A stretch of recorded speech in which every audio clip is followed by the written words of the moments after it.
Je m'appelle Boris Algara, je suis compagnon cuisinier des Devoirs Unis. J'ai été reçu le 25 novembre 2017 à la Cayenne de Paris sous le nom d'Algérois Cœur Fidèle. Le fait que je suis devenu compagnon, c'est par hasard. Un jour, je suis en apprentissage. J'étais avec un cuisinier, mon maître d'apprentissage, qui m'a dit ce serait bien que tu fasses les compagnons.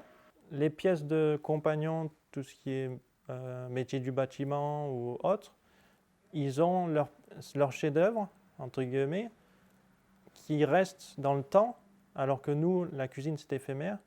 Il y a des compagnons qui font le choix de faire une pièce comme moi derrière, en produit alimentaire qu'on peut garder longtemps pour laisser une trace.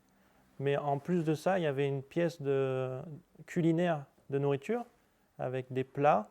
Tout au long de la taille, on va être suivi par des compagnons qui vont nous faire des critiques, qui vont dire ce serait bien que tu le fasses comme ça, qui nous donnent des idées. Et après, nous, au fur et à mesure de la préparation, ça évolue, ça modifie, on modifie des choses.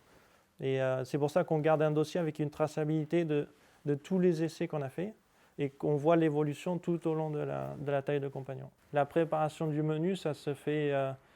faut prendre en compte les dates de limite, les DLC des produits.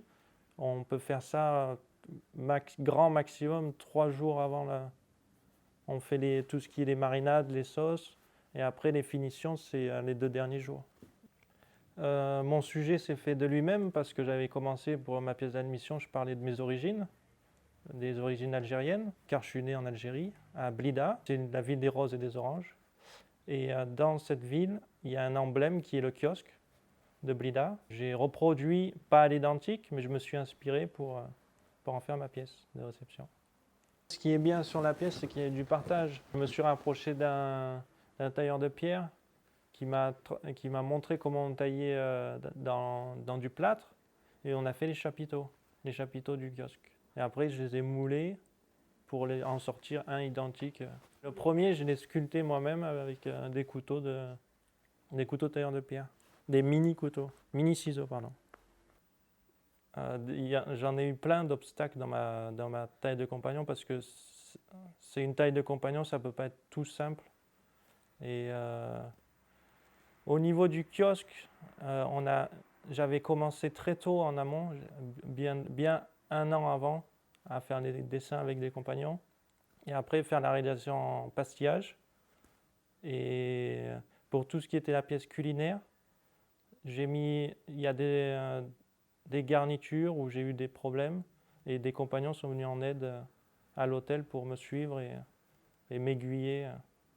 Le palmier, ça a été la dernière chose que j'ai posée sur le kiosque.